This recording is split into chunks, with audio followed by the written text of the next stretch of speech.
pero no de la misma forma. Gracias, Padre, por cada persona que está acá, Señor. No nos hemos invitado, Señor, solos, sino que tú nos has llamado. Nadie se elige a sí mismo, sino tú lo llamas primero, lo cautivas. Y gracias, Padre, por el don que hay en cada uno de nosotros, Señor. Espíritu Santo, es a través de ti que nosotros llevamos a la comprensión real y espiritual de la revelación, y no a través de nuestro intelecto y mucho menos de nuestras emociones. Y por eso hoy, Espíritu Santo, estamos acá listos, dispuestos, para que esta revelación sea algo más que una regla moral, que una forma de conducta, que algo razonable, y que sea, Señor, verdadero alimento espiritual. Y solo a través de tu Espíritu Santo es que ocurre, Señor, esa transformación en el que la tinta, la escritura, el papel, lo que escuchamos o lo que vemos, se hace masa, se hace sustancia real, y se manifiesta, Señor, la gloria y la esperanza de la palabra hecha veraz en cada uno de nosotros. Y es así también como somos testigos vivos de que tu palabra no es una perdedera de tiempo, ni es un mero conocimiento, sino que es vida y alimento nutricio para el espíritu. Y de esa forma, Señor, nuestra vida transformada y cambiada da testimonio de que tú eres real. Y gracias, Espíritu Santo, por permanecer con nosotros y hacer de este grupo algo diferente, fresco, libre de reglas, libre de normas, libre de leyes, pero atados, atrapados y encarcelados en el amor y en la manifestación de tu gracia, Señor. Y que así sea y siga siendo. Amén. Amén.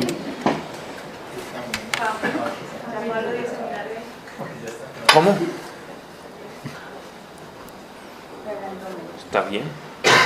Bueno, estamos viendo el libro de los Proverbios y quedamos en capítulo 3. ¿Dónde está Sari? A capítulo 3 va a empezar el versículo 2. Sí, señora. Diga que es que le quitaron el puesto. Sari, y recuerden que también habíamos hablado que íbamos a intercalar. Ah, pero qué bien. Con Segunda de Corintios. ¿Eso ibas a decir? Sí. Ah, no, que es. Qué buena la monitora. 5. Pero la monitora tiene una ley, ¿cierto, mi querido amigo Sebas? Que hay que... Pesa una... Hay una... Ok. No cancelan el nombre de Jesús. Continuamos. No, en Sari se rompe esa regla, yo creo. Vamos. Sí. No entendí. ¿Qué te chocó, Meli? Es que todas sí, todas las que han sido monitoras se van. No, pero Se van llenas de gracia. ¿Por qué crees que la pusimos de monitor? Mentira, Sari. Come de la abundancia del corazón. Usted Venga, no ¿y qué nos pasa? ¿Te han dejado en representación de Bancolombia todo este tiempo? ¿Qué les pasa a aquellos? No sé. No, y la imagínense que Juli se cayó el esposo ahorita en la moto. ¿En dónde? Jorge, Por la 30. ¿y cómo está? No, bien, pues se raspó, le estaban haciendo unas radiografías, pero estaba. Hay que tener cuidado que Bancolombia ya no le está poniendo tanto el alma. Esa es hermana de Camila. Sí. Ah, no, es Luis. Ni la una ni el otro. Estefano. La corona del Señor, muchas gracias. Ay, este es nuevo. Ay, sí. Ok, ahora sí vamos a empezar. Proverbios capítulo 3. Espérate, eso no está mal. Ahorita vamos a doctora.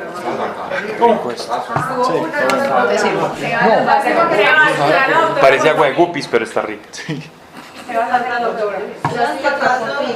Sí, yo pedí que ¿Ah, sí? media hora y lo cortaron para todos los que me grabaron con me grabaron desde las 2 hasta las 7 de la noche. Y pues es que hablaron como 20 minuticos y ya. A mi hermano lo entrevistaron y cortaron. Ay, no lo cortaron. No querían aumentar el rating, Mauricio, seguro. Ok, capítulo 3, versículo 2. Pero ese es el 2 de Corintios. No, Proverbios, vamos a intercalar proverbios. Recuerden que en proverbios estamos hablando de la sabiduría.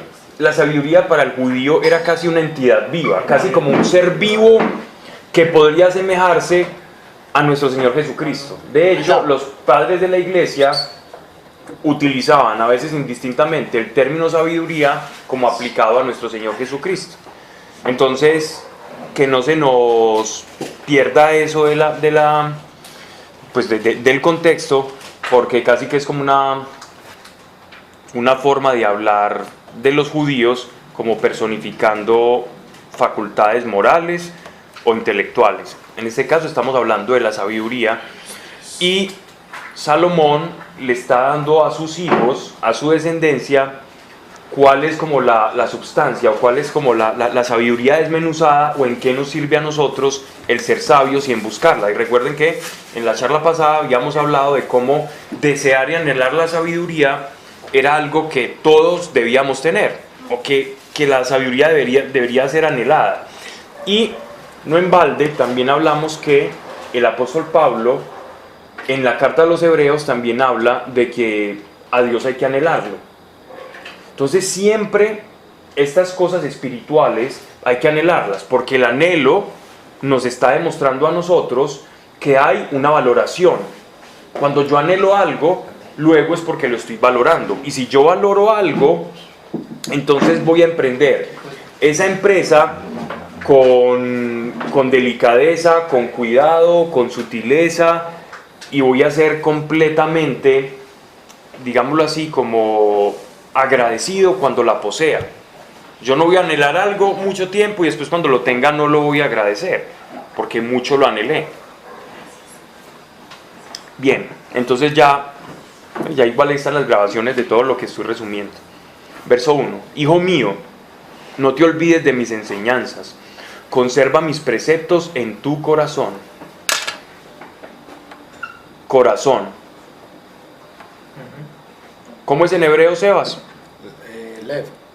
En este caso sería nefesh. Lev es el corazón cardio. Sí.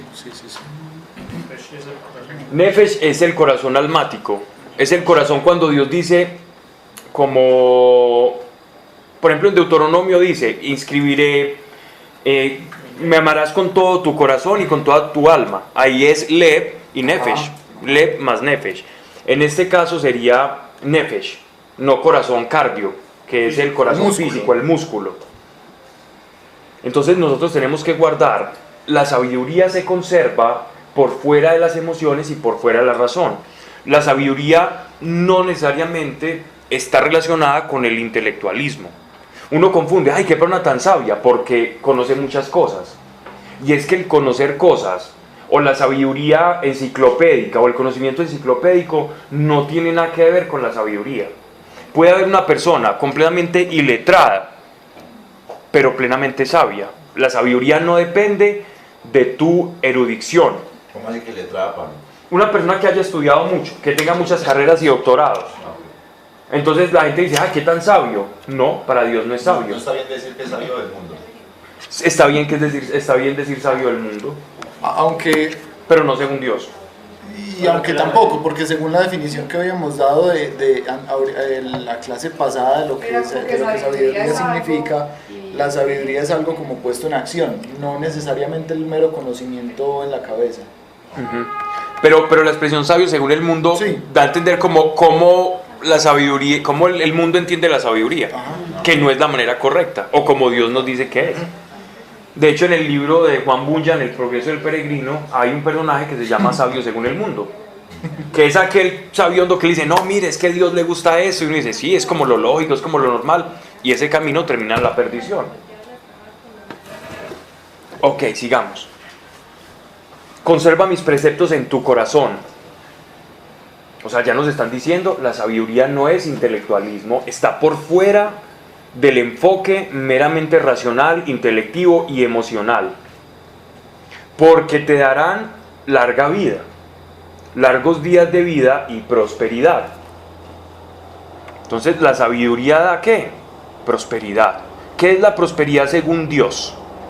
La prosperidad según Dios tiene dos facetas. Una, la faceta del Antiguo Testamento. Dos, la faceta del Nuevo Testamento. La prosperidad en el Antiguo Testamento literalmente es tener carro, casa y beca. Eso es la sabiduría, eso es la prosperidad en el Antiguo Testamento. ¿Por qué? Porque la teología del judío no tenía el grado de revelación que tiene cuando nuestro Señor Jesucristo nos habla y nos enseña sobre el reino de Dios, sobre el mundo transnatural, sobre el cielo, sobre el infierno, sobre las realidades espirituales. Ellos simplemente creían que si uno se portaba bien con Dios y cumplía la ley, Dios lo iba a prosperar a uno hasta acá en la tierra, hasta que se muere y en polvo eres y en polvo te convertirás. Entonces la esperanza del judío no era una esperanza post-mortem, sino que era una esperanza en ser próspero en su vida. Haz estas cosas y en tu vida te irá bien, tendrás carro, casa y beca, porque la gracia y el amor de Dios y su providencia está sobre ti. Pero cuando te mueras, pues no te esperes más, porque polvo eres y en polvo te convertirás. Esa era la proyección del judío, era una proyección demasiado terrenal y carnal. Mas el Evangelio nos abre a nosotros un sentido y una trascendencia una esperanza trascendente para el ser humano.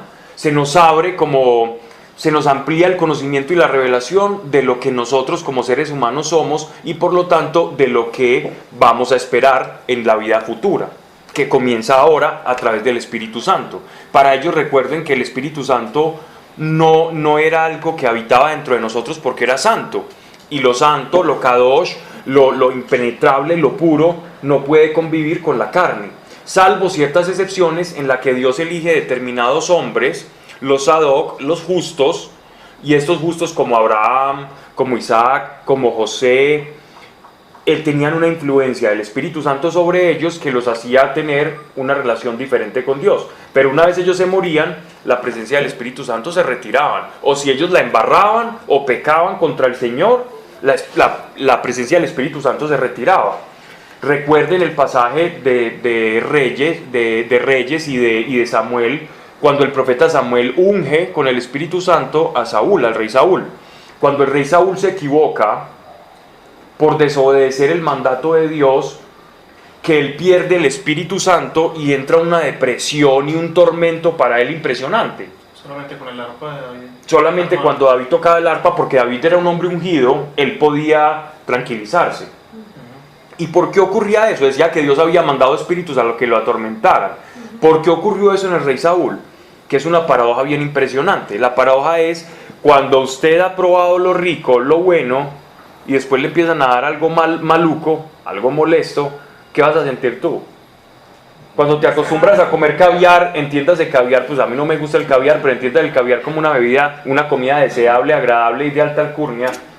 Cuando usted se la come y después le empiecen a dar arroz con huevo, pues.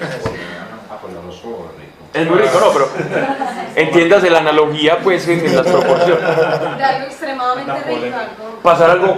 Alimentarse bien bueno a pasar a alimentarse con algo bien maluco. El arroz Aburrición. con huevo Es lo mejor, y con salsita de tomate, perfecto. Pero arroz acabado de hacer. Sí, es verdad. sí. Están bien ricas, con carne de caballo. Y es con un tablazo en... Es con punta de anca recién hecha y después a comer cargazón, pues. No. Sí. Entonces lo que ocurrió con el rey Saúl es un hombre pleno y lleno del Espíritu Santo.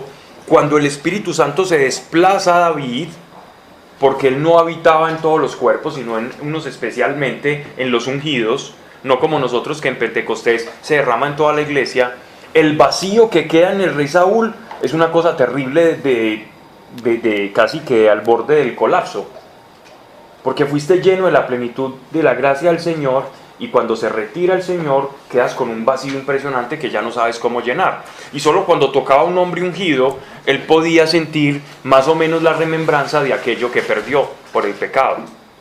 Eso nos muestra a nosotros el grado de importancia que tiene el Espíritu Santo para nuestras vidas.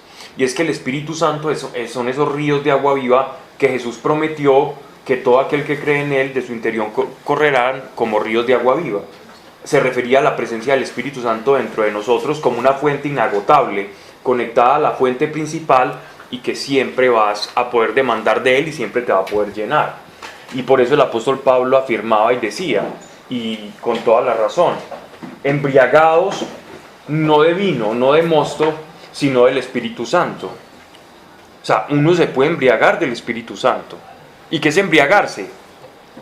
1, 2, 3 copas, 4 copas, toda la botella y siga derecho. Embriaguémonos del Espíritu. Así sea. ¿Ustedes han visto personas embriagadas del Espíritu? Es impresionante. ¿Cómo es? Están bajo la presencia y el influjo del Espíritu Santo y se quedan bailando, cantando, llorando, riéndose horas enteras. Un gozo total. De un gozo y de una experiencia extática preciosa. Sí. Y que hay personas que hacen como tal, se quedan convulsionadas. A veces la presencia del Espíritu Santo... Me pasó. ¿Te pasó? Pues el viernes pasado fui a la charla de Enrique, ¿no? ¿Cómo se llama? Sí. Enrique, quite. Enrique Escobar. Y fui y llegué a mi casa, o sea, bueno, no puedo explicar lo que sentía en ese momento. Ahí está. Un placer, ¿Quién? ya no voy a sentir Ahí está. nada, o sea, fue muy Ahí está. muy tenaz, ¿La ve? o sea, ¿Qué pensabas, Dani? ese día te creí cuando decía lo del placer del espíritu versus la carne, porque yo ya entendí a Pablo. Ahí está. Lo que siente diferente el espíritu versus la carne, ahí está. Sí, Y puedes estar pasando en esos momentos, te cuentan una noticia mala, pero tú la vas a ver de diferente forma. no, O una cosa, uno dice, uy, ya tengo algo diferente para afrontar esto. Ahí está. Ese día vi a mi ex y no me importó. Pero ya eso sí fue prueba candela. Sí. Es que vean lo que yo hago, mi amor. Mira, cuando algo dejó un vacío y es lleno con una sustancia de mejor calidad, ya qué importa. ¿Sí? Se le embriagó con el Steve. ¿Dónde le puedo mandar ese audio al exnovio para que... Esto queda grabado en el canal de YouTube. Que le metan miércoles de Biblia. Qué bueno. Tranquila que tu voz se escucha muy neutra en la grabación, no quedas de evidencia. Eso es la llenura del Espíritu, mujer. Eso es la llenura del Espíritu y de eso es lo que estamos hablando efectivamente y muy oportuno el comentario. Sigamos. Entonces, que no te abandonen jamás la bondad y la fidelidad. Dos facultades que siguen al anhelo o a la posesión de la sabiduría. Que es necesario, que la sabiduría siempre va acompañada. Así como una limonada va agua y limón, siempre la sabiduría va a ir acompañada de bondad y de fidelidad. No hay un hombre sabio si no es bondadoso y si no es fiel. Nosotros en nuestra cultura latinoamericana, lamentablemente, la palabra fidelidad no es muy valorada. No es muy valorada, tristemente. ¿Qué es fidelidad? Fidelidad es coherencia. Y coherencia es que tus palabras y tus actos vayan de la mano, sean una amalgama. Que si nosotros decimos, vamos a ir a las 5, a las 5 vamos. Si decimos voy a ir a las 8 de la noche, a las 8 de la noche estoy allí. Si yo digo o me propongo algo con mi palabra y sé que en esos momentos mi personalidad, mi carácter es tan valiente todavía y estoy acoplándome a una calidad de vida superior, entonces ser más cuidadoso y no pronunciar palabra y ser más discreto con lo que digo, para que después no me vea sorprendido en infidelidad con mis palabras y mis acciones. Y eso nos pasa mucho a todos y estamos en ese trabajo. Pero entonces fidelidad no solamente es la fidelidad a Dios, fidelidad es coherencia en nuestro caminar. Palabras, pensamientos, emociones y actos, todo como una amalgama perfecta. Hacia allá es que nos quiere llevar nuestro Señor. Poco a poco nos va llevando a eso. Todos en algunos momentos pues tenemos nuestros desatines o tropiezos, es normal, mientras nos vamos afinando, así como el dial de la radio se va afinando hasta que encuentre la emisora y la sintonice. Así somos con Dios, que no nos desanimemos en eso, pero sí que pensemos que la fidelidad no solo para Dios, sino también la fidelidad de nuestra lengua con nuestros actos. Es importante para alcanzar sabiduría tener coherencia en nuestros actos y ser fiel en nuestros actos. No, sí, de hecho el mismo Dios muchas veces le ponen esas cosas, o sea, el ser cumplido, el ser disciplinado, son cosas que vienen del mismo Dios, o sea, como si fuera producto de la relación con Dios, como consecuencia. Directamente, pues como si fuera un mandato, pues, pero Dios no lo está. No es algo que uno tenga que buscar, sino que es una consecuencia, correcto, pero hay que acercarse a Dios para recibirlo. Exacto. Pablo, yo acá leo bondad y felicidad. Felicidad, bondad y la fidelidad. Pero dice felicidad. Esa versión tuya que es, y yo creo que la recomendé yo, ¿cierto? La Biblia, No, pues es buena.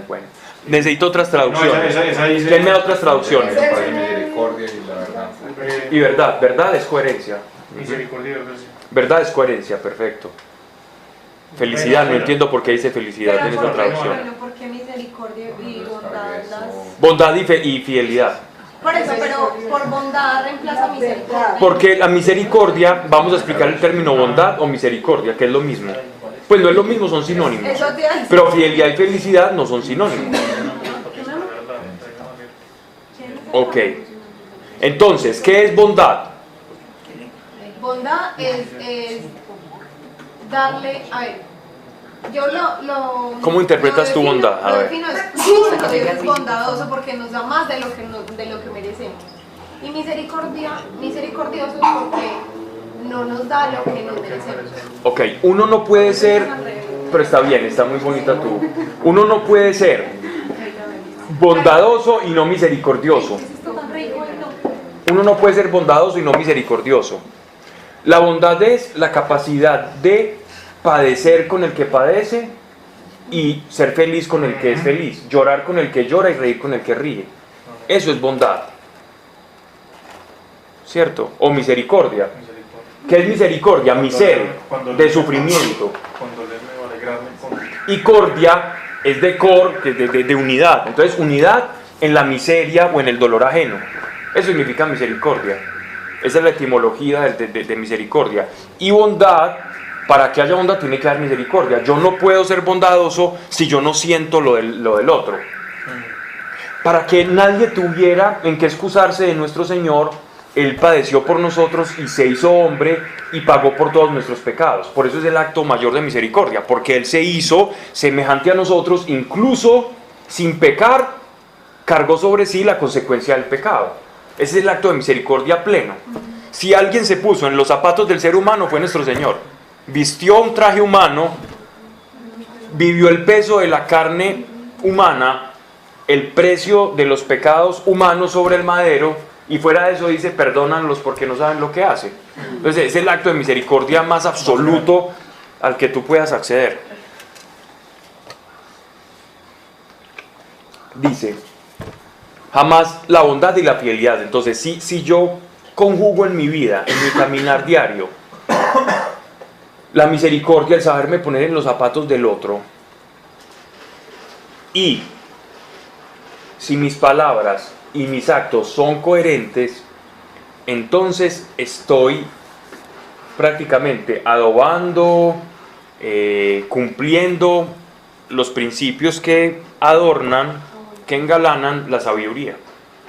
No hay sabios sin ser fiel o coherente y sin bondad. Digamos que feliz, porque el sabio es feliz, pues, pero ok. Pablo, ven y yo me devuelvo. Por favor. Dijiste que prosperidad en el Antiguo Testamento era algo y en el Nuevo es que. Perdón, sí. Entonces, como segundo, en el Nuevo Testamento, la prosperidad ya abarca algo mucho más trascendente que la mera carnalidad de tener carro, casa y beca. La prosperidad en el Nuevo Testamento es la prosperidad de la cual nos habla Santiago en su carta. Y Juan dice, amado, yo deseo que en todas las cosas tú seas prosperado, así como también tu alma prospera. Entonces no solamente es, todas las cosas significa Antiguo Testamento, como tu alma prospera, Nuevo Testamento, trascendencia. Es decir, el conocimiento y la revelación de Dios en ti prospere, y el conocimiento de la vida eterna y el llamamiento a la resurrección en ti se afinque, prospere y exudes el hecho de que sos una persona que sabe que va a resucitar y que está relacionándose con Dios, así como en tu vida también recibas el favor de Dios. Entonces Él nos muestra el doble rasero con el cual Dios el rasero con el cual Dios mide la prosperidad de tu alma y también la prosperidad de tu vida. Dios no quiere solamente que prospere nuestra alma, porque así fue que vivió la iglesia, sobre todo con el famoso santo de Asís, San Francisco de Asís, que fue muy, muy buen santo, el fundador de la orden de los mendicantes, ¿cierto? Que ese carisma que Dios le dio a San Francisco, como un hombre adinerado, su padre era un hombre que manejaba textiles y todo eso, y vendía, y era un hombre rico, y él protesta contra eso, fundando la orden de los mendicantes, los franciscanos, los monjes descalzos que les llamaban. ¿Por qué lo hizo? Como una protesta para el boato y la iglesia inflada en ese tiempo. Él dice, no, es que la espiritualidad no es eso, la gente se le está olvidando que es la espiritualidad, y él se va para el extremo contrario, como una especie de manifestación de protesta para el orden en el que la iglesia iba mal. Dios lo envía como un signo de contradicción para la época. El problema es que nosotros nos quedamos con la visión de que el bondadoso o el sabio es el mendicante. Es el mendicante y no es la figura del rey David, porque es que la figura del rey David no era un hombre mendicante, pero era un hombre conforme al corazón de Dios. Entonces, ¿dónde está el santo? ¿En la posesión o en qué? ¿Cómo está su corazón? Es en el estado de su corazón, no en el estado de su billetera. Pero nosotros asociamos la bondad a aquel que se desprende de todo, que se va a vivir a una capillita por allá y que atiende personas y ora por el mundo flagelándose. Sí. Ese es santo. Pero un hombre por allá rico, que viaja por todo el mundo y que es completamente desprendido y que le entregó todo a Dios y que es un administrador y mayordomo de Dios, no, ese es menos santo. Ah, y además se afeita y no tiene barbita, entonces es menos santo. O sea que soy muy santo. Yo también. Luigi era santo. Yo sí estoy perdido, Luigi. Lo van a canonizar bien. Entonces nosotros vamos adjudicando la santidad a elementos o a parafernalia exterior que no tiene nada que ver con el corazón. Pero ¿qué le dijo Dios a Samuel? Lo hablamos la vez pasada. Yo no veo como el hombre ve lo exterior, pero yo veo el corazón. Entonces a Dios no lo engañamos con apariencia de santidad, caminando despacio con la Biblia bajo el brazo o hablando muy bonito y en voz baja. Eso a Dios no lo engaña, engañará a un par de desprevenidos, pero a Dios no.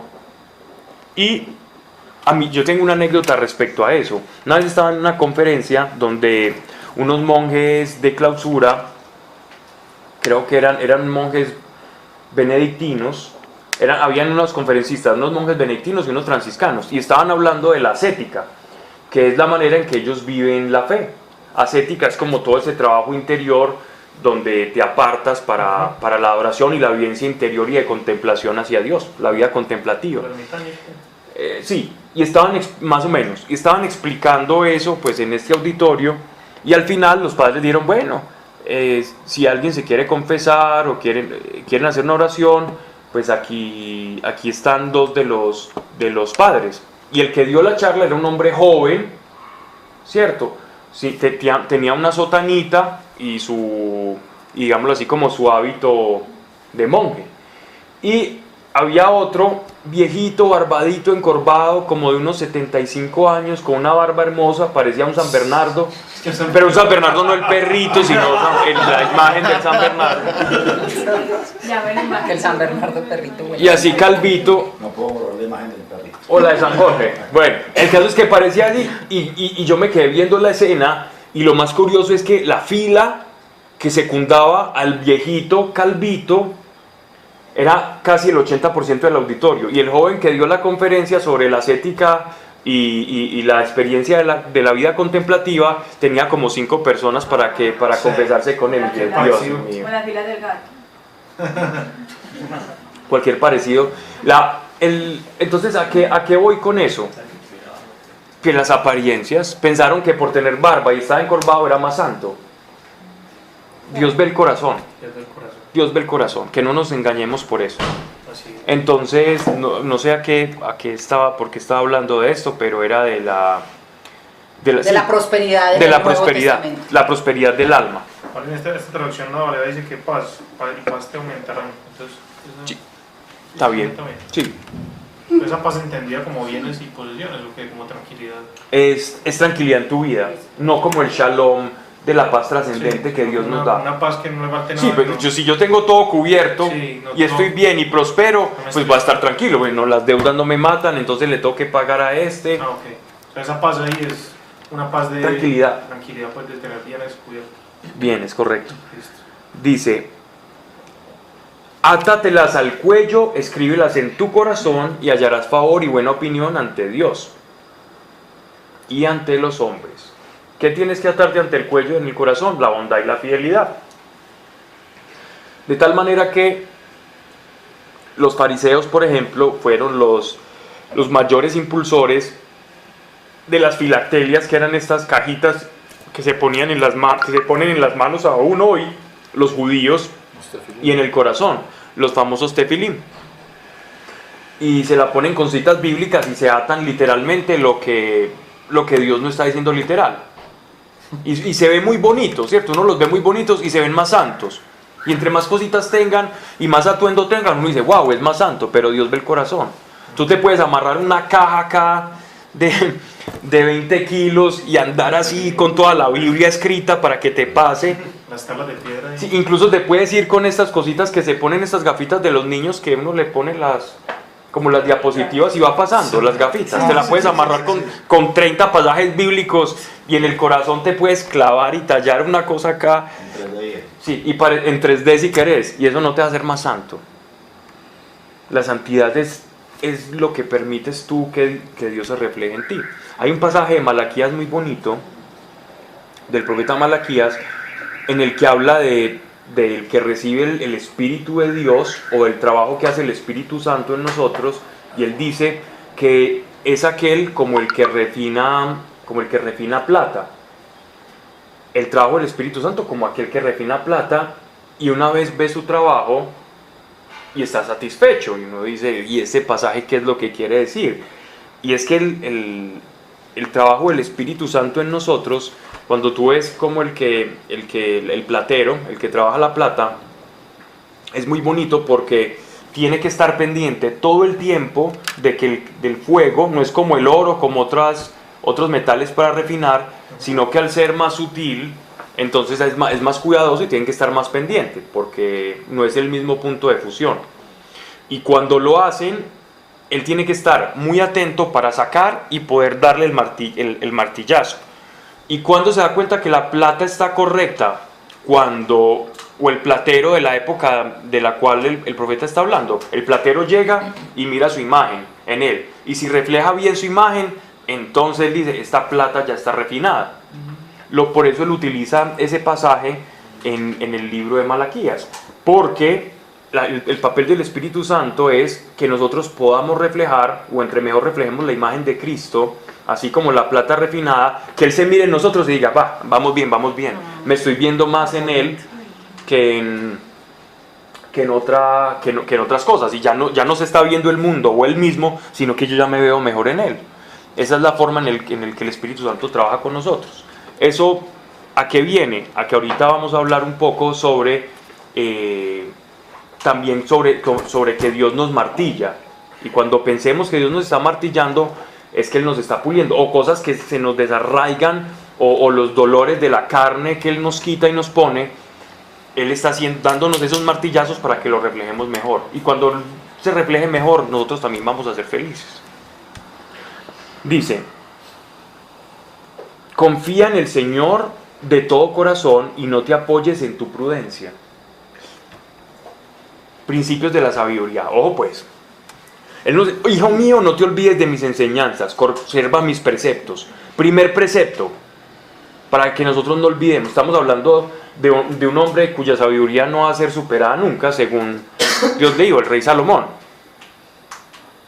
Él nos está dando trucos, tips, como decía Sarita. Misericordia o bondad y verdad, coherencia en nuestro actuar. Esas son maneras con las cuales vamos a aderezar la sabiduría. 3, no apoyarnos en nuestra prudencia, la confianza. Confía en el Señor de todo corazón y no te apoyes en tu prudencia. Esto es importante. De hecho, aquí lo tenía subrayado seguro cuando estaba leyendo acá. En todos tus caminos piensa en Él. ¿Cómo vamos a hacer que confiemos más en Dios que en nuestra propia sabiduría o prudencia? O conocimiento, no sabiduría, perdón. Pensando en Él todo el tiempo. ¿Cuál es la herramienta para confiar más en el Señor? Fundamental. Si lo pueden subrayar en las Biblias, por favor, háganlo. Y no les dé pesar, así sea nueva o muy bonita, ráyenla y subrayenla. Y entre más una Biblia esté rayada, mejor. Yo me he sorprendido muchas veces que estoy leyendo la Escritura y me encuentro con algo, con notas al pie que he puesto. Y yo digo, wow, esto es increíble. Y se me había olvidado, y una cosa que fue tan grande y después pasó por alto. O sea que siempre es bueno tener noticas al pie en las Escrituras y les va a servir mucho. De seguro les digo eso. En todos tus caminos piensa en Él. Herramienta fundamental para poder confiar en Dios. En todos los caminos. ¿Qué significa que en todos tus caminos? En todas las decisiones que tomamos. Eso significa. Se reconoce en todo. Sí. Le enderezará tus veredas. Y Él allanará tus sendas. Entonces, para confiar en Dios hay que pensar en Él todo. Es que voy a montar una panadería o una peluquería porque vivo en Cali. Y entonces, tengo una de dos. O monto la panadería o la peluquería. Entonces, ¿cuál, Señor? No, yo creo que la peluquería es lo que está dando. Entonces voy y monto la peluquería por lo que está dando. Pero Dios sabía que a mí me iba a quedar más bueno el pan que los crespos de una señora. Entonces, por no confiar en Él, sino en mi propia sabiduría, entonces después voy a decir, Dios, pero ¿por qué no me prosperas si yo estoy contigo? Yo oro, yo ayuno, yo hago todo eso. Pero es que no me delegaste todo y en todo no confiaste en mí. Ahora, todo, si tú quieres que todo sea todo, bien. Conozco personas que le preguntan a Dios hasta, ¿qué me pongo hoy? Si una camisa amarilla o una camisa blanca. Conozco ese tipo de personas y tienen una relación muy bonita con Dios. Dios te dirá como te dirá tu mamá. A menos que tu mamá ya sea de una sinceridad pues terrible. Eso no le conviene.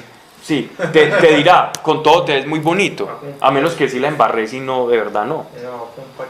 Pero en todos tus caminos, piensa en Él, es la herramienta para hallar prudencia y para poder confiar en el Señor. Es que yo no confío tanto en Dios. Entonces piense en Él todo el tiempo e involúcrelo en su pensamiento. ¿Cómo voy a querer yo a Dios con toda mi mente? Como dice el primer mandamiento, con todas las fuerzas de mi mente y de mi corazón. Si yo no pienso en Él, ¿cómo lo voy a querer con toda mi mente? Para quererlo con toda mi mente, tengo que pensar en Él todo el tiempo, para que mis pensamientos estén llenos de Él. Él con E mayúscula. Y Él, ¿qué hará Él? Cuando tú piensas en Él todo el tiempo, Él allanará todas tus sendas. Allanará, despejará, peinará, quitará, retirará obstáculos y te llevará al camino que más te conviene. Entonces el sabio piensa en Dios todo el tiempo. Ante una disyuntiva, ante caminos, dice, Señor, en ti pongo esta situación. Señor, ¿qué me conviene? ¿Qué es conforme a tu voluntad? ¿Tú qué ves más que yo? Eso es poner y confiar en Dios. Y te vas a sorprender que no necesariamente las cosas donde todo el mundo te decía, no, es que tú eres muy bueno para esto y te va a ir muy bien en esto es lo que está dando, esta pirámide es la que funciona, estas otras nunca funcionaron, pero esta de verdad sí. Y nosotros nos vamos confiando en todas estas cosas, pero Dios sabe en qué tú verdaderamente vas a tener éxito. Y muchas veces no es lo que nosotros nos esperamos. Dios tiene sus cosas extrañas. El hombre que iba a sacar de Israel de una hambruna terrible que pasaron fue un tipo que vendieron esclavos sus hermanos porque sintieron envidia de él por el velo multicolor que veía y porque lo adoraban todos los demás. Los demás sintieron envidia y lo vendieron como esclavo. Y resulta que Dios, a pesar de eso, estaba allanando sus caminos a tal punto en que él fue visir del faraón y terminó liberando al pueblo de la hambruna y ganándose el favor del imperio egipcio. Entonces eso es una persona que confía en él en todos los caminos. Los caminos de Dios a veces no parecen, pero siempre lo son. No parecen, pero siempre lo son. Uno dice, no, yo no voy para ningún lado, yo me siento como dando vueltas, como estancado. No, el que no ve se siente estancado, pero Dios que no ve sabe que no estás estancado, y cuando veas vas a entender en ese tiempo qué fue lo que pasó. Eso sí, en aquel que confía en Dios y piensa en Él. En el que no, se va a estancar y ahí se quedó. Y para él no tenemos nada más que decirle, que efectivamente busque sabiduría según el mundo para que medio salve lo que pueda. Pero para los que creemos en Él, no. Y Dios no nos va a defraudar. Y esto lo conozco hasta el cansancio, hasta el hastío. Aquel que se siente estancado en el trabajo, en una cantidad de cosas, y Dios propicia una oportunidad, abre una ventana de oportunidad que parece insignificante, y de ahí se desatan una cantidad de cosas que las personas quedan completamente sorprendidas. Como Dios, conociendo todos los engranajes del destino, del mundo, de la vida, te puede colocar ahí y simplemente despega y ya. Y todo el tiempo que estuviste quejándote que estabas mal o vacío, lo hubieras podido aprovechar en llenarte más del Espíritu Santo para que cuando te ponga donde te vaya a poner estés lleno y tengas que dar. Y que no te toque otra vez empezar de nuevo y como a las carreras, ¿no? Como estudiando para el final. Un día antes. Como yo, en los exámenes. En todos, ya ni estudiaba, en todos tus caminos piensa en Él, y Él allanará todas tus sendas. No te tengas por sabio. No te tengas por sabio. El sabio nunca se llama sabio.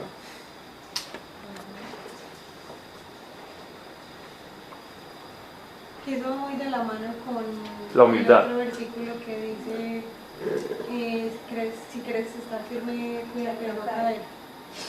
Sí, señora. No te tengas, así es. Ese va relacionado completamente. No te tengas por sabio.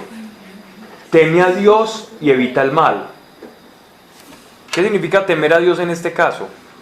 Saber que Dios tiene conocimientos más altos que los míos. Entonces, el problema es que si yo me tengo por sabio, entonces no voy a tener a Dios en cuenta. Y si no tengo a Dios en cuenta, que Él conoce más, me estoy perdiendo de una verdadera linterna, una lumbrera, una linterna que va a saber alumbrarme el camino y no voy a tropezar. Y evita el mal, ¿cierto? No solamente con temer a Dios, sino evitar el mal. Pero en la bondad se evita el mal, ¿no? Que será sanidad para tu carne y refrigerio para tus huesos. Evitar el mal. Aquí nos están hablando del pecado. El pecado como un agente que produce muerte y produce enfermedad. Esto no es nada nuevo, esto lo hemos corroborado a la fecha. Lo he visto con mis propios ojos. Personas que por determinados pecados terminan grabando en su cuerpo con una enfermedad producto de ese mismo pecado. Lo he visto muchas veces ocurrir. De hecho, les cuento algo. Voy a eso, les cuento algo. Y esto para mí fue un aprendizaje.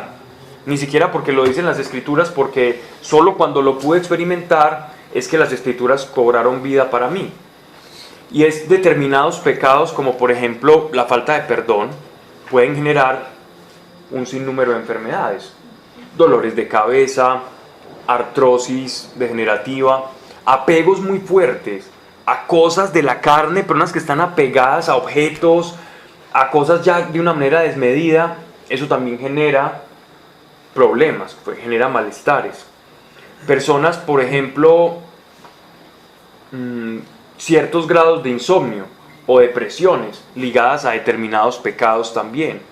Entonces hay una cantidad de enfermedades que yo he visto que Dios sana, y el Espíritu Santo me ha mostrado que no es una sanidad, porque yo, Dios te sanó de tal cosa, y en verdad no es que te sanó de una enfermedad, sino de una conducta. Y cuando detienes la conducta, la enfermedad cesa. Me pasó el caso de una señora en el eje cafetero que se sanó de artrosis degenerativa por perdonar.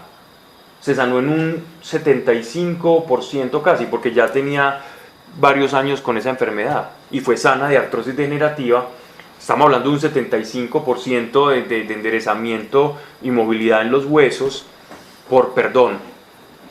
Uno dice, ¿qué está pasando acá? No todas las enfermedades son un mero efecto bioquímico, biológico, sino que a veces son producto de nuestra manera de pensar, de actuar, de sentir o del pecado. No siempre, pero en algunos casos sí. Entonces por eso dice acá, no te tengas por sabio, teme a Dios y evita el mal, que será sanidad para tu carne y refrigerio para tus huesos. Y refrigerio para tus huesos. Muchos malestares óseos, me ha tocado ver, si hay enfermedades que yo he visto, entre comillas pongo enfermedades, ser sanas son enfermedades óseas. Y las enfermedades óseas o en los huesos están muy asociadas a las emociones. Mucho. Lo mismo también que el intestino o el colon o la parte de las vísceras están muy relacionadas. Correcto. Es como si el colon fuera un espejo de las emociones. Por ejemplo, la ira. Y la hemorroides. Lo mismo porque es un subproducto de eso. ¿Con qué emoción será esa? Por ejemplo, la tensión. Pues esa otra persona que le pasó. Una amiga de Guatemala. La ira, la tensión, por ejemplo, la tensión causa, por ejemplo, ese tipo de cosas. Pablo, la fibromialgia. Esa es la enfermedad cuando los médicos no saben qué diagnosticar. Dicen que es la enfermedad de las emociones, ¿cierto? Sí. No sabemos qué es. Fibromialgia. Le duele todo el cuerpo. Muy de una histérica. Ah, carajo. ¿Cómo? ¿Qué psicólogo? Sí, yo soy psicólogo. La histeria es una necesidad exacerbada de llamar la atención, ¿no? De recoger la atención. No es lo que normalmente nosotros conocemos como histeria, que es una señora gritando por allá, no. La histeria es una persona que necesita llamar mucho la atención sobre sí para compensar una falencia, ¿no? Y le da de todo. Otra que del estómago, pues las enfermedades pulmonares del estómago decías que puede ser por No siempre. No, yo sé. Por emociones. Puede ser el temor, por ejemplo. Miren, ustedes, espero no ser el único. A ver, cuando yo era pequeño, cada vez que iba a entrar a un nuevo año del colegio y ya el bus iba llegando a Alcatrázares, iba llegando allá y uno sentía esa subidita y yo sentía que el estómago como un vacío. Yo decía, ay, otro año, qué pereza, otro año más, y uno sentía un vacío en el estómago, una cosa impresionante. Uno dice, ¿qué es lo que está pasando? ¿Por qué el estómago? Imagínate tú dándole eso al estómago, esa compresión. Eso en verdad es como una compresión que hace como una especie de vacío, y eso es lo que se experimenta. A diferencia del enamoramiento, que uno dice tengo mariposas en el estómago, literalmente es porque se sienten cosas ahí. Yo también puedo sentir algo malo, y si yo empiezo a sentir muchas cosas malas ahí, el lenguaje celular le va a informar aquí que hay algo malo, y se termina desarrollando algo, incluso un cáncer. Me ha tocado ver personas también ser sanadas de cosas emocionales y después tener un flujo, por ejemplo en el caso de las mujeres, cuando son sanadas de cosas emocionales u hormonales, también desatan un flujo, un sangrado, y empiezan a menstruar y se regula la menstruación y pasan muchas cosas. Y todo se manifiesta en el cuerpo, de esas emociones. Entonces en el estómago puede ser temores, la ira también, estomacal, los dolores de cabeza, los problemas en la circulación sanguínea y la falta de perdón, terrible. Incluso puede desarrollar un resentimiento, un rencor muy fuerte, un sentimiento de que yo no valgo, por ejemplo, de crisis de identidad. Puede desarrollar también muchas cosas, hasta la pérdida del apetito. O también pueden ser enfermedades demoníacas o enfermedades simplemente biológicas. Pero, o sea, no todo es todo. Cuando son biológicas, puede que sea por alguna generación, o sea, que venga también porque alguna generación mía o por algo espiritual. Podría ser, pero no es bueno tampoco volverse como el detective espiritual, o el cazafantasma espiritual. Cazafantasma, no, pero porque es que como Dios nos hace perfectos, pues éramos en el pecado. Por eso, pero cuando recibimos el Espíritu Él empieza un proceso de sanidad de todo eso, claro. Y si es físico, pues bueno, igual de algo vamos a morir. Como siempre hemos dicho acá, Lázaro resucitó, pero Lázaro murió. Dios lo resucitó de la tumba, salió, ya llevaba 3 días ahí metido en esa catacumba, en esa piedra, y salió y se le quitaron los vendajes, hasta olía mal y la gente estaba consternada, y nuestro Señor entró y le dijo: Lázaro, levántate, y Lázaro fue obediente. Y cuando salió, pues sabemos que él murió. O sea, él resucitó para morir. Nosotros podemos ser sanados, pero en la vejez de algo vamos a morir.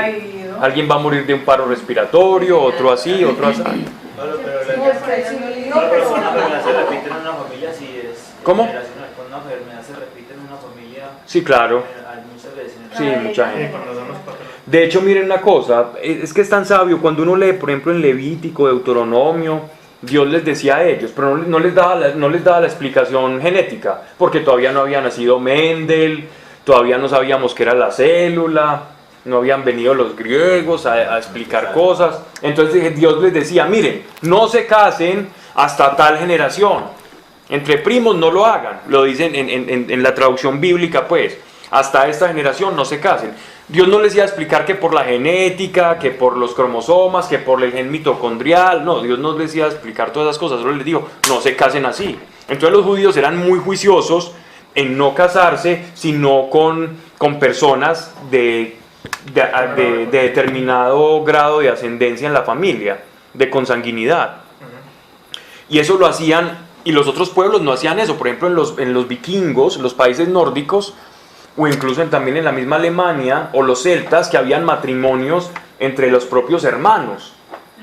Y entonces ahí se producían muchas enfermedades genéticas o mentales que en los judíos no se producían, por ejemplo. Y los judíos simplemente le habían hecho caso a Dios y no lo hacían. Los vikingos no sabían. Y para Odín, para Thor, para Freya, para Balder, eso no era problema, y cásense entre ellos y dele. Pero en el caso de los judíos tenían esas prescripciones. La limpieza o la asepsia judía. Ellos se lavaban las manos para todo. No se comían nada en un estado de degradación o descomposición. Ellos no conocían las bacterias, ellos no sabían nada de eso. Pero sin saberlo, por hacerle caso a Dios, ese pueblo era un pueblo muy sano y lo sigue siendo. No comían nada sin bendecirlo, sin que tuviera ciertas cosas de preparación. No comían el cerdo en esa época. Los judíos, por ejemplo, en Europa, cuando la peste bubónica y todo eso, los judíos fueron uno de las poblaciones que menos fueron afectadas por eso, por la peste negra que arrasó con más del 70% de la población europea. Entonces estamos hablando aquí de una sabiduría de Dios para ellos sin necesidad de una explicación. ¿Por qué? Porque no lo iban a entender en la época. Dios no les iba a dar cátedra de genética, solo les dijo: si me escuchan, ustedes vivirán mejor. Volviendo como a lo que decíamos la clase pasada, que el principio de la sabiduría es el temor de Dios, justamente a eso. No confiar en su propia discreción. Correcto. Y ahora sabemos, por ejemplo, que una carne de cerdo mal cocinada, mal hecha, te puede dar una circosis, no recuerdo. Neurocisticercosis. Que es una bacteria que te afecta en el cerebro, se te mete allá y ¡pum! Y mueren las personas con unos dolores terribles. Un parásito. ¿Cómo? No, eso es el trabajo de grado, gracias. ¿Sí ve? Circosis. Ay, no, ¿qué tal? Por la carne de puerco. Y eso era muy normal en esa época, comerse las cosas así. Y Dios les prohibía el puerco de una vez. Eviten, no les voy a explicar cómo funcionan los parásitos, las bacterias. Simplemente no háganme caso, no coman eso. Es como al niño que le dicen: mijo, no toque esa velita porque se quema. No le voy a explicar cuáles son los factores que influyen, el punto de fusión, ebullición. No. Simplemente no lo haga, mijo. Y deje así. Y si usted es obediente, pues le va a ir bien. Y si no, ¿sí o no? Lo mismo es Dios con nosotros. Sí, el chicharrón hoy comí. Y él allanará todas las sendas. Pero no me gusta casi. El chicharrón sí. Y él allanará todas tus sendas. No te tengas por sabio, teme a Dios y evita el mal, que será sanidad para tu carne y refrigerio para tus huesos. Y refrigerio para tus huesos. Ahí nos están diciendo secreticos. Honra a Dios de tu hacienda. ¿Qué es honrar a Dios? ¿Cómo uno honra a alguien? Entregando. Obediencia, lo cuida, reconoce, todas. Reconocimiento, cuidado. ¿Cómo cuido yo a Dios? En mí, pensando en Él y tomándolo en cuenta. Y obedeciendo, ya es así, es la máxima. Honra a Dios de tu hacienda. ¿Qué quiere decir de tu hacienda? Necesito saber otros sinónimos que tengan en sus traducciones. Honra con tus bienes. ¿En qué parte van? ¿En qué versículo? 9. Honra al Señor con tus riquezas. Ojo, entonces, ¿qué significa honrar a Dios con nuestras riquezas? Que estamos diciendo que no son nuestras. Mayordomía. Exacto, es el principio de la mayordomía. Nosotros en esta tierra no somos dueños de nada. Si hay alguien que me diga, Pablo, que venga aquí y nos diga, señores, yo soy dueño de este carro porque tengo esta, mire, tengo esta garantía, la matrícula, pagué el SOA, todo a full. Lo saqué con el leasing y ya lo pagué. Tengo esta casa, ahí está, miren, ahí está, puede ir allá a Catastro, puede ir donde quiera. Pablo, ahorita, Esta es mía. ahorita en la tienda, yo estaba en la tienda y llegó una niña y me dijo, Esta es mía. es que yo quiero un almacén como este. Y yo le dije, y me dijo, ¿qué hago para tener un almacén como este? Y yo le dije, órale a Dios. Y me dijo, Dios puede hacer eso. Y tú me vas a enseñar. Y yo le dije, ¿puedes dar tu teléfono? Claro. Qué bonito. ¿Y ya hablaste con ella? No, eso lloró, me abrazó, me dijo que ella quería seguir siendo mi amiga, que me enseñara a hacer su negocio con Dios. Y yo le dije, Dios, porque me mueve todo, los proveedores. Yo conocí personas que nunca pensé en mi vida conocer. Ah, qué bien. Eso es mayordomía. Saber quién quiere aprender, venga, entonces le muestro al que me enseñó. Eso es. Entonces, dice, nosotros somos mayordomos, ¿por qué? Si alguien nos dice acá que es dueño de algo, uno dice, ok, tú eres dueño de eso. Y cuando tú te mueras, ¿te lo vas a poder llevar? No, entonces no eres dueño. Yo soy únicamente dueño de lo que me lleve cuando me muera. Lo que se haya comido. Lo que se haya comido. Entonces, ¿de qué somos dueños? Porque Cuando después se yo lo digo, despojo. esta es mi mamá, este es mi papá, este es mi hijo es tuyo, te lo vas a poder llevar, vas a poder tomar decisiones por él. Tú no eres dueño ni de ti mismo, ahora vas a ser dueño de tu hijo, nunca. Ni siquiera somos dueños de nosotros. Si fuéramos coherentes con lo que hablamos y lo que hacemos, podríamos decir, soy dueño de mí mismo. Pero somos los más incoherentes del mundo y delegamos nuestra autoridad a Dios, que es coherente. Entonces, Él es nuestro, Él es dueño nuestro. Por eso le decimos Señor, Kurios, Kyrios, Adonai. Significa, estoy asumiendo que usted me controla a mí porque yo todavía no me sé controlar. Somos como bebés en el espíritu, hablando honestamente. Estamos desarrollándonos en el espíritu. Aún los ángeles también. Entonces, miren esto. Nadie es dueño absolutamente de nada porque nada se lleva, excepto sus decisiones. Somos dueños únicamente de nuestras elecciones, de lo que elegimos en esta vida. Eso es lo único de lo que tú eres dueño. ¿Elegiste amar o elegiste rechazar? ¿Elegiste cambiar o elegiste permanecer así? ¿Elegiste a Dios o aceptaste su llamado o le rechazaste? Eso es lo que te vas a llevar. Por lo tanto, de tus elecciones y de las consecuencias de esas elecciones es de lo único que tú eres dueño. De resto, de nada. Porque eso sí nos los vamos a llevar al otro lado del charco. Nuestras decisiones. Y en esa cita bíblica donde un hombre dice que que va a armar otro granero para llenarlo de cosas, y que después le dicen, necio, usted se puede morir esta noche y ¿qué se va a llevar? Nada. Mejor preocúpese por acumular cosas en el cielo, riquezas en el cielo. Exactamente. O sea, buenas elecciones. Buenas elecciones. Siempre es que esa está pelada. No, ya le contaron, un amigo. Revelación. Entonces, honra a Dios de tus riquezas. No llamemos aquí hacienda, porque la palabra hacienda ya se está refiriendo como a mis posesiones, pero deja un grado de vaguedad el término. Entonces me gusta más la traducción de ustedes. Honra al Señor con tus riquezas y con los primeros frutos de tus De las primicias de todos tus frutos. Cuando yo doy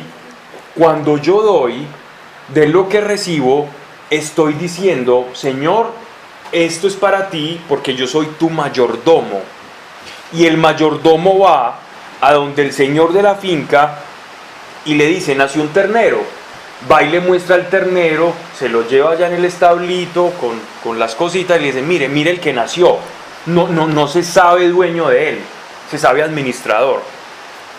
Y cuando uno se sabe administrador de algo, gana uno. Conozco varias personas que siendo los dueños o gerentes de su propia empresa, terminan después siendo empleados. ¿Por qué? Porque dicen, ay no, esto de ser dueño es muy maluco. Mientras todos reciben el sueldo y saben lo que van a recibir cuando trabajan, yo sufro por poder tener todo para cada uno. Y es que a mí me pasó, cuando yo tuve la empresa de textiles, todas las confeccionistas ganaban muy bien, comían bueno porque teníamos muy buenos contratos, el cortador ni se diga, ese sí era buche lleno, porque todos los días llegaba, terminaba y pago, directo, tin, entonces ese don Marco vivía feliz. Bueno muchachos, cuando hay más trabajo, tenga, todos los días. Y yo veía mi bolsillo y yo decía, oh, yo no tengo salario, todos mis trabajadores están bien, pero yo no tengo, y antes me deben. Y yo decía, ellos viven muy bueno, yo no, claro, porque ellos sabían que trabajaban y recibían, pero el dueño es el que tiene que preocuparse por todo, por los proveedores, por conseguir clientes. Y esa es la paz del mayordomo. La paz del mayordomo es el que reposa en que él simplemente administra las cosas y que el dueño le va a mandar y le va a pagar. Y esa es la actitud que Dios quiere que todos tengamos. Que en todo, que en nuestra vida, en nuestro trabajo, en nuestra economía, vivamos la mayordomía. Domo significa casa. Entonces, ¿cómo? Con el mismo cuerpo, administradores y mayordomos del mismo cuerpo. Por ejemplo, un botón, vea que... Y no miren para este lado. Entonces, pero lo importante... Lo importante de la mayordomía es que nos conviene a nosotros porque delegamos en Dios la responsabilidad mayor. ¿Okay? Y descansamos. De las primicias de todos tus frutos, y estarán, miren la promesa, esto es algo con promesa. ¿Qué quiere decir? Si yo hago esto, pasa esto. Y estarán llenos tus graneros y rebosarán de mosto tu lagar. Es decir, eso es parecido como al diezmo. Completamente, pero aquí no están hablando del diezmo, sino que están hablando de las primicias, de la actitud del corazón de tener a Dios como mayordomo. ¿Ya? Eso es una ley, eso es un principio. Si yo lo aplico, esto pasa y punto. Pablo, cuando dice que las primicias es lo primero que uno recibe con el primer sueldo, o lo primero del año, eso no está cerrado. No está errado, es una manera de convertir lo que es un lenguaje agrícola a una economía capitalista. ¿Cómo sería? Para ellos era, yo tengo una hacienda donde tengo un lagar de aceite. Entonces yo voy, exprimo los olivos, los meto allá en ese lagar, los trituro, sale el aceite, pues la aceitunita ahí se va destilando y ya tengo el aceite de esos primeros frutos de la vendimia, cuando es en el vino, cuando es en el lagar de aceite, ellos lo daban a los levitas o a los sacerdotes o a los ministros. Y con eso le estaban dando las primicias a Dios, no porque ellos fueran Dios ni lo representaran, no. Todos representan a Dios en virtud de ser su pueblo, sino porque ellos trabajaban las cosas de Dios o administraban la palabra de Dios, el perdón, la oración por los cabritos y todo eso, y en eso se representaba como el que ellos honrasen a Dios. En este caso, para una economía capitalista, se podría decir eso que tú estás diciendo sin ningún problema. Es una conversión que se hace a un sistema actual. Hay personas que lo hacen todo el tiempo. Entonces, hicieron un negociante, hace un negocio, entonces ellos dan las primicias. Yo, por ejemplo, no sabía, me enteré pues en el viaje a México que aquellos de esta marca de chocolates Ferrero, ellos son una familia muy creyente y gran parte de lo que reciben por la venta de ese Ferrero Rocher, de ese doradito, que de hecho lo hacen en forma de grutica, me explicaron todo eso allá, ellos donan las primicias a la iglesia, todo, y es una marca exitosísima a nivel mundial. Y con eso se hacen obras sociales y eso me lo explicaron a mí, yo ni siquiera sabía. Y ahí es donde uno ve marcas prósperas, Dunkin' Donuts, por ejemplo, y el Grupo Familia también. Son empresas que donan gran parte de lo que ellos reciben. Qué estrategias tan buenas y todo eso, no, están aplicando un principio. A mí me ha tocado ver incluso campesinos llevando, no convertido en plata, pues, lo que los tienen. Primeros frutos de sus sembrados. Correcto. Y ese es un principio que tiene una promesa, y estarán llenos tus graneros y rebosará de mosto tu lagar. Dios está diciendo, si tú haces esto, pasa esto. Versículo 11. ¿Qué es lagar, Pablo? Es el lugar donde destilan el aceite. Pablo, Destilan, no, sí, donde lo exprimen y lo sacan, lo extraen. Es que no sé si de pronto entendí mal, que hay cosas en la Biblia, o sea, como por decir estos principios que se cumplen para creyentes y no creyentes. Esto es un principio como la ley gravitacional. Llega un malandrín y tira una piedra y la piedra cae. Llega un santo, tira la piedra y la piedra cae. Igual, porque es un principio casi que mecánico. Pero no creyente no dan primicia. No, pero regala, o sea, si alguien da, porque hay no creyentes que les gusta. No, y sabes que si hay gente media. Hay gente, sobre todo, conocí algún caso de un señor que trabajó con en una empresa de unos judíos y veía que les iban lo más de bien, entonces fue y les preguntó, ¿qué es eso? Y ellos le explicaron algo de lo que ellos hacían y el tipo sin creer llegó y empezó a tener como estas mismas prácticas. Y por las prácticas tuvo también su recompensa. Yo conocí otro, dos más, exactamente por lo mismo que está diciendo Sebastián. Porque conocieron unos judíos que tenían una empresa de zapatos. Y los judíos, y él le preguntó, bueno, ¿y qué hago? Y ellos, venga, le enseñamos. Y le enseñaron. Y el hombre comenzó a prosperar con empresas de zapatos y empezó a volverse muy adinerado. Un hombre que ni siquiera había estudiado. Y empezó a aplicar esos principios y empezar a dar. Entonces veía los familiares que tenían necesidad y empezaba a dar y a donar. Entonces la que necesitaba estudiar tenga, y la empresa de zapatos sacaba.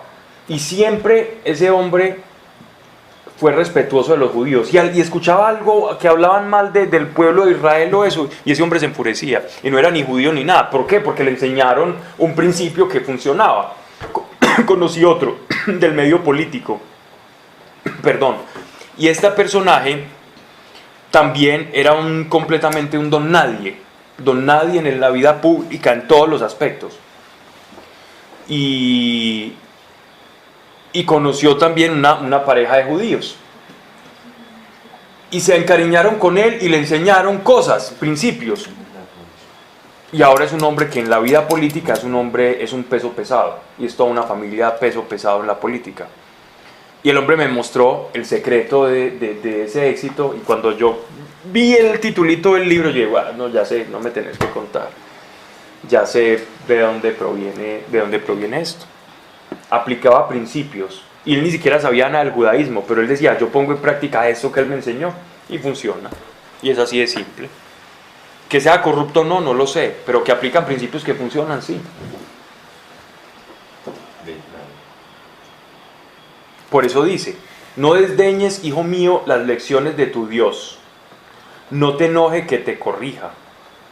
Ahí hago referencia a la ilustración del platero. Cada martillazo de la plata, cuando él te está vigilando y tráquete, simplemente está forjando su imagen en ti y te está quitando cosas. No te enoje que te corrija, porque al que Dios ama le corrige. ¿Quién hace eco de estas palabras?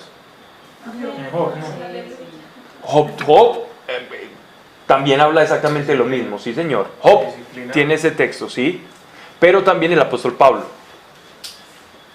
Porque al que Dios ama le corrige y aflige al hijo que le es más caro. Aflige al hijo que es más caro, no es que le va a producir sufrimiento, no. Es que él dice, me gusta, yo quiero sacar un anillo precioso de plata de acá. Hombre, y está como tosquita esta plata, hay que darle... tic, reciba, lleve el martillacito. Unas cuantas pegas así. Es la única forma. Corrido. ¿Cómo? Es la única forma. Depende. Con una almadana también. Una santa almadana. Albañilería. No, el problema depende de uno. Es de la dureza. Si uno obedece, digo que la vaina se ahorra mucho dolor. Si uno ve, es como la platica que se va acomodando ahí, porque... Ya brillé. Sí, esa es la clave. Obviamente la ilustración no aplica a la perfección para ilustrarnos, pero no se amolda a un ser humano, porque un ser humano es más complejo que un pedazo de plata o de estaño o de metal. El ser humano depende, por ejemplo, de la obediencia. Si tú eres obediente, estás demostrando que eres plata más moldeable y que eres menos ruda, menos tosca, por lo tanto vas a necesitar menos martillazo. O una dice, este solo necesita una pulidita. Pues bendito sea el Señor, que sea así.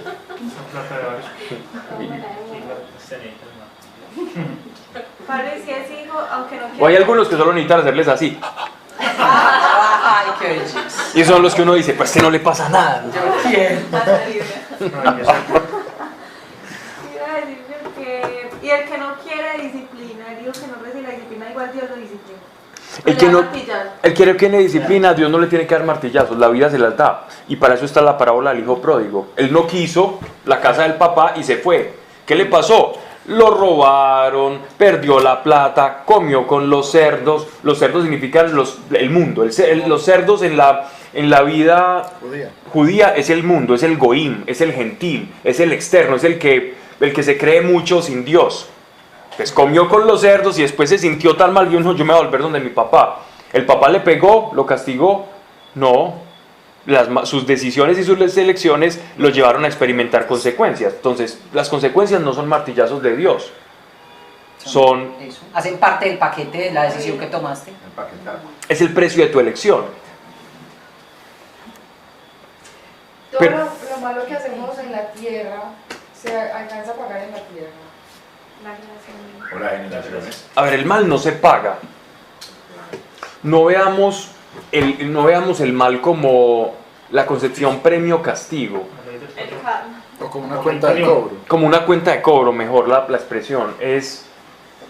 Veámoslo simplemente como elecciones. Cada elección, cada decisión en esta vida tiene un resultado. Toda elección tiene un resultado. No mires pago o no pago. Si tú caminas con Dios, el resultado del caminar con Dios, Él te dice cuál es. Ven a mí y de ti correrán ríos de agua viva, tendrás paz. Tendrás una paz que sobrepasa todo entendimiento, que experimentamos el viernes. Tendrás esto y podrás soñar y estarás afligido. Pero no estarás solo. Yo te haré alguien que te dé consuelo, estarás con el Espíritu Santo y no te abandonará. Que tienes problemas con la embriaguez de la carne, con el licor, pues te ofrezco embriagarte con el Espíritu y es mucho más bueno. Y no tiene consecuencias de dolores de cabeza, ni mareos, ni guayabos, nada. El guayabo es cuando tú dices que se te pasó y dices, ay no, yo quiero, el guayabo es querer más. Entonces, tus elecciones tienen resultados. Elige, como él dice, pongo en ti una balanza, te pido elijas la vida, elijas la balanza que yo te digo que te va a ir mejor, que va a ser mayor fruto. Entonces, todo en esta vida se paga. Si lo ponemos en esos términos, todo en esta vida que yo decida tiene un resultado. O sea que sí. Pero cambiémosle pagar por resultados. Como un talibanazo. Es ley también universal de causa y efecto. Completamente. Pero también uno le puede decir a Dios que le dé uno ese arrepentimiento antes de... Sí. ¿Cómo se llama? De recibir la consecuencia. Sí, y Dios también te puede librar de la consecuencia, pero para que Dios te libre de la consecuencia, lo tuviste que elegir a Él. Claro. Tu elección fue a Dios. Dios, líbrame de la consecuencia, y te libra de la consecuencia. He conocido casos de personas ser sanas de VIH, un VIH contagiado por promiscuidad. Dios quita la consecuencia del pecado. He visto casos en el que sí. Hay otros en que la persona tiene que cargar con la consecuencia, pero la consecuencia de su alma ha sido liberada, y esa alma, pues cuando se muera la carne, que en todo se va a morir, pues bueno, ya quedó libre de esa consecuencia. Pero de hecho el mismo proverbio dice, ¿cierto?, que el que encubre sus pecados no prosperará, pero el que los confiese y se aparta, correcto, alcanzará misericordia. Es que el propósito, Sari, de Dios no es castigar, sino que vos aprendás. Incluso vos puedes haber metido las patas, pero si entendiste, Dios no tiene problema en quitarte la consecuencia tampoco. Y añado algo a eso, Sebas, añado algo a lo que está diciendo Sebastián, y es que el propósito inicial ni siquiera era que nosotros aprendiéramos. Exacto. La elección de aprender el bien y el mal fue de nuestros primeros padres cuando eligieron conocer el bien y el mal. La elección de Dios era simplemente una revelación constante. Eso es el paraíso y estar conmigo eternamente. Con Dios cara a cara. Estamos cara a La cara. única elección que tuvo Adán y Eva la única elección que ellos tuvieron eran o conocemos el bien y el mal o no. Dios no quería que ellos experimentaran el bien y el mal, que caminaran en un perfecto conocimiento de Él. Pero ellos eligieron conocer el bien y el mal, o sea, el precio de la libertad de pecar o no pecar. Pero Dios ya sabía que ellos iban a pecar. Sí, pero eso no interfirió en su decisión.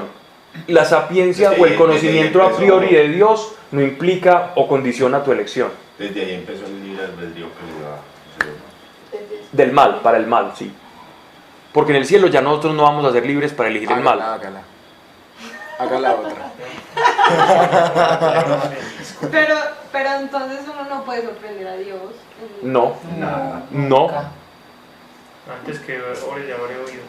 Exactamente. Antes de que la embarres ya sabía que la ibas a Desde embarrar. que ¿Qué es la sorpresa? Pero es que vamos a ver qué es la sorpresa.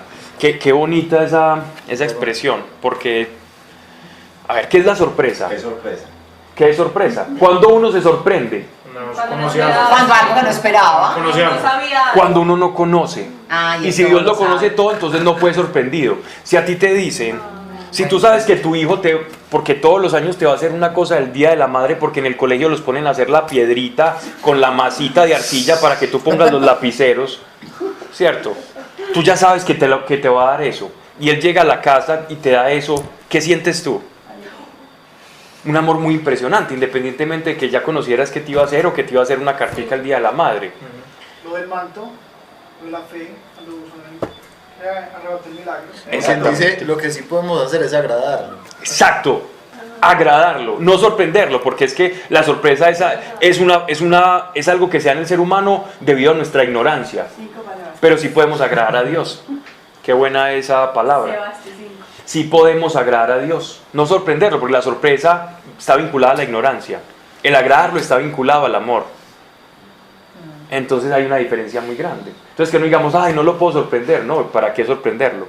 Porque es que lo sorprenderíamos de todas las atrocidades que hacemos. Ese hizo sorpresa.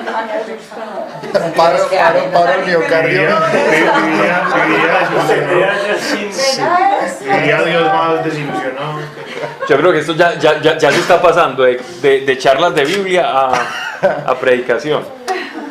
Pero es así, es lo más bonito de ir conociendo a Dios es ver que es tan humano, pero al mismo tiempo, cuando nos relacionamos con Él es de una manera tan libre, tan agradable. No te voy a sorprender, pero si Él necesita parecer sorprendido para que estés más contento, lo hace.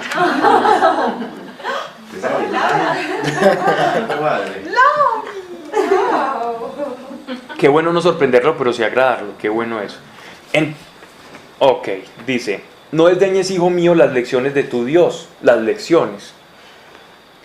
No te enoje que te corrija, porque el que a Dios ama le corrige y aflige al hijo que le es más caro. No significa que el que le esté yendo más mal es porque Dios lo ama más. No confundir eso, que tener.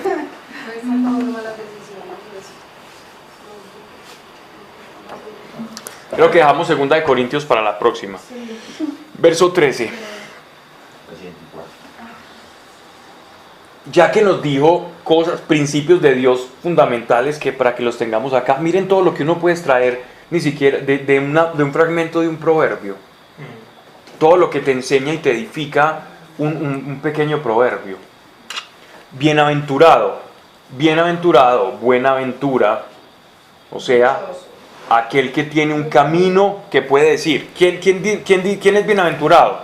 Aquel que ha recorrido una fracción de camino y en retrospectiva, mirando de adelante hacia atrás, dice, como decía el apóstol Pablo, he caminado he peleado la buena batalla, he corrido la buena carrera, de la fe. ¿Por qué? Cuando uno dice que corrió la buena carrera, cuando vio que los dejó atrás a todos y estaba en los 100 metros planos y por allá ve los otros haciendo jarras y uno ya a punto de cruzar la línea.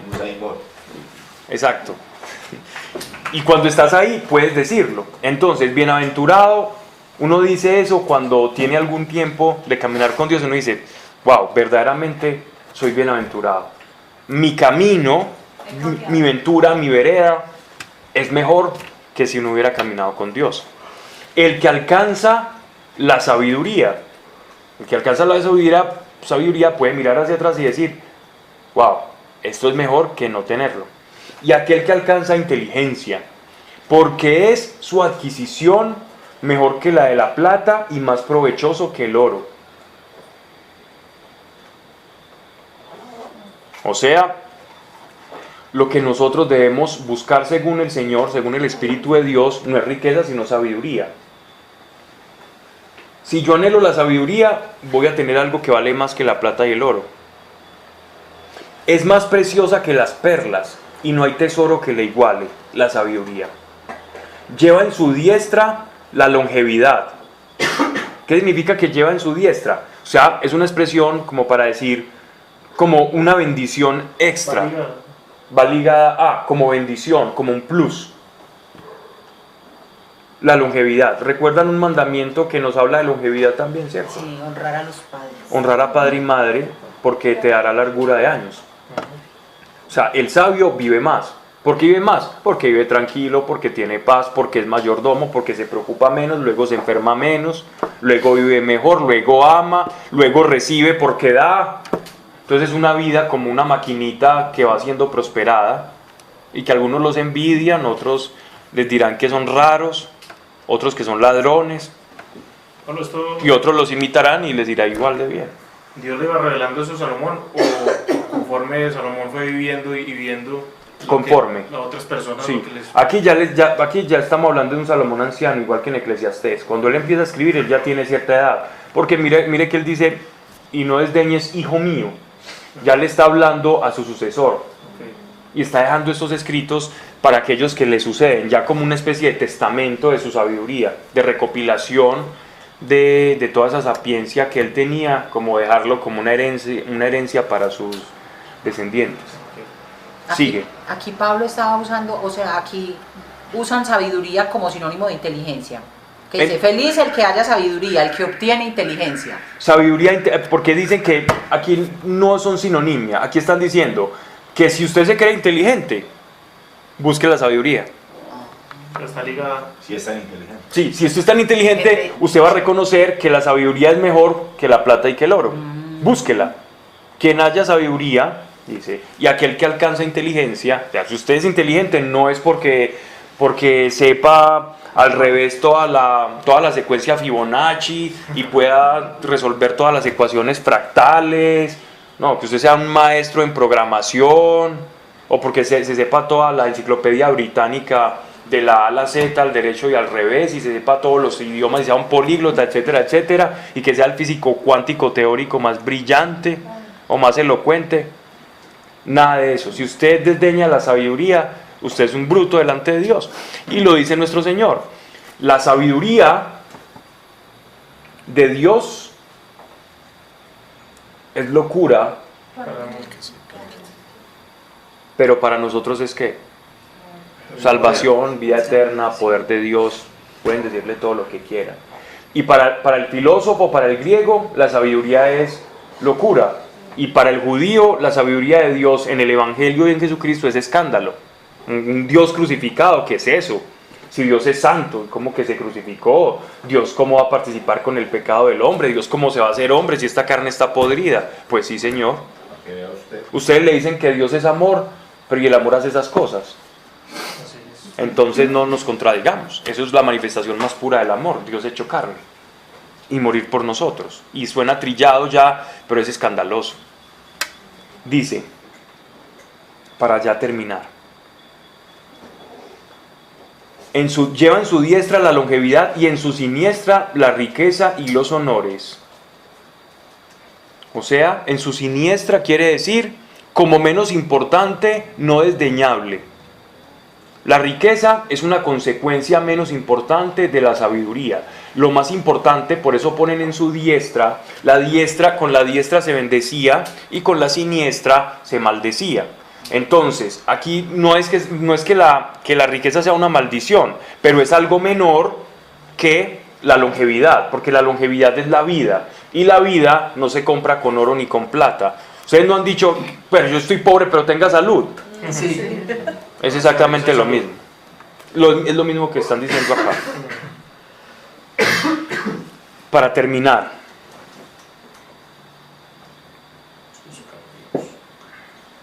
en la riqueza y los honores, de su boca brota la justicia y lleva en la lengua la ley y la misericordia. Si de su boca brota la justicia, significa que de su boca brota ¿qué?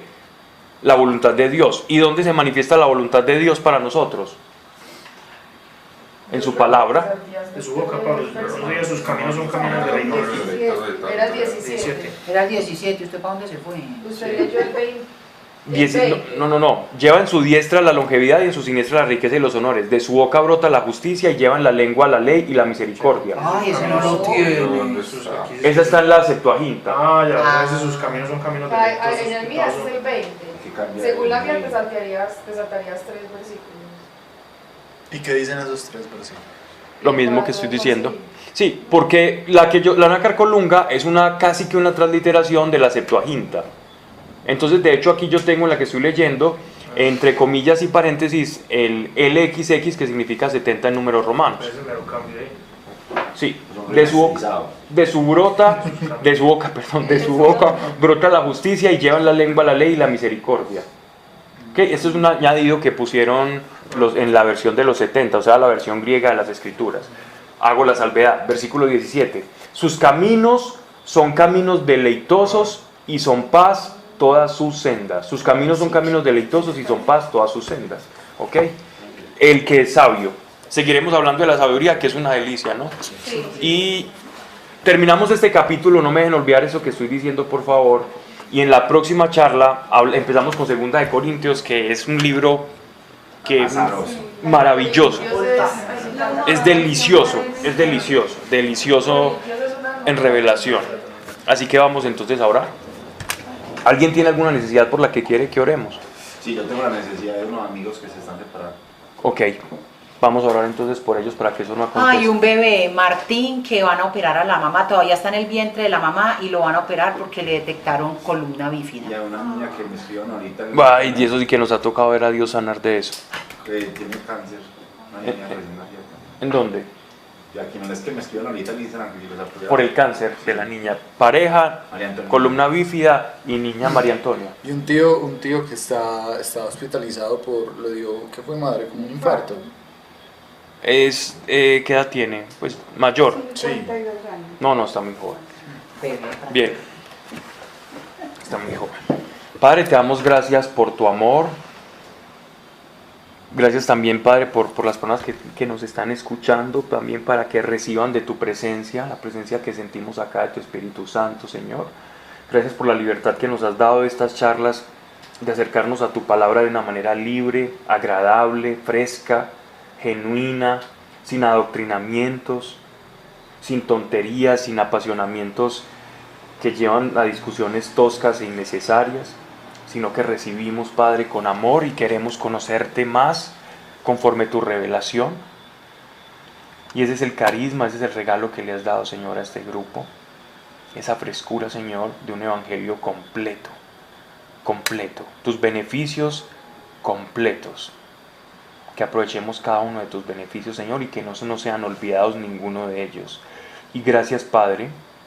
Yo hoy bendigo, Señor, la vida de este bebé. En el nombre de Jesucristo de Nazaret, hoy unido aquí a mis hermanos y bajo la autoridad de tu Espíritu Santo, declaro que esa columna, Señor, se endereza en el nombre de Jesucristo de Nazaret, y esa partición ósea que se produce, Señor, en esa columnita, en el nombre de Jesucristo de Nazaret, se integra como un solo hueso, perfecto, unido conforme a una anatomía sana. Cada vértebra, cada tejido cartilaginoso y los nervios que pasan en el centro, Señor, sean reintegrados, Padre, y declaro completamente sano aquí con mis hermanos, Señor, unidos en oración, a este bebé completamente sano y sean sorprendidos todos los médicos. En el nombre de Jesucristo se ha hecho. Amén. Te damos gracias por esta pareja, Padre. Señor, que lo que tú has unido no lo separe el hombre. Y si no han conocido el amor, el sacrificio, o no te han conocido a ti, Señor, y el voto que ellos han dado delante del altar, hoy te pedimos que haya una revelación y declaramos una revelación para ellos en el Espíritu, que baje un convencimiento a través del Espíritu Santo, y te pedimos que sus corazones no rechacen el Espíritu, la amonestación, la claridad y la pedagogía del Espíritu, mostrándoles a ellos que la decisión no les llevará a nada bueno, Señor. Padre, gracias por tu acción. Los entregamos y lanzamos la red hoy en ellos para que sean presentados ante ti como lo que son, una sola carne. Y te damos gracias por el tío de Sebastián. En el nombre de Jesucristo de Nazaret, la unción de tu Espíritu sea recubriendo, Señor, todo su corazón, válvulas, los tejidos, Señor, todos los músculos del corazón, la parte, Señor, eléctrica del mismo, válvulas, ventrículos, izquierdo, derecho, miocardio, recubrimiento, Señor, del corazón, todas las perfiles nerviosos, ramificaciones nerviosas que envían los impulsos, en el nombre de Jesucristo de Nazaret. Hoy enviamos la palabra para que se restablezcan, Señor, y haya una armonía en su sistema circulatorio, un bombeo tranquilo, no hayan altas ni subidas de presión, Señor, la circulación, y hoy tu sanidad sea sobre ellos. Amén. Y faltó el bebé. Faltó el cáncer. Te damos gracias en el nombre de Cristo Jesús por esta bebé, por María Antonia. Maldecimos de raíz todo tejido cancerígeno, toda célula que se esté reproduciendo de manera anómala. Hoy le hablamos al núcleo de cada célula, a cada cerebrito de la célula, la que está mandando una información incorrecta y está produciendo tejido mutante, anómalo allí. En el nombre de Jesucristo de Nazaret, te maldigo y te pudres, te secas ahora sin secuela, y cualquier manchita o tejido, en el nombre de Jesucristo de Nazaret, es reabsorbido por el propio órgano comprometido, y damos la orden en el nombre de Jesucristo de Nazaret. Sana en el nombre de Jesús. Amén. Pablo, de este muchachito Juan José que piden tanta oración. El que está en el Manuel Uribe. Sí. Señor, te damos gracias por ese niño, un corazón nuevo declaro, en el nombre de Jesucristo de Nazaret. Bombea, Señor, y gracias. Tienes a muchas personas pidiéndote por esto, Señor. Yo creo que, Señor, así es. Sano este jovencito y sea un milagro, y así como ha corrido su necesidad, que corra, Señor, tu glorificación. Amén. Gracias. Muchas gracias. Gracias. Pablo, ¿cómo las cosas? ¿No es cenista o qué? Sí, sí. Andrea, ¿Cómo las con el nuevo interés de la familia?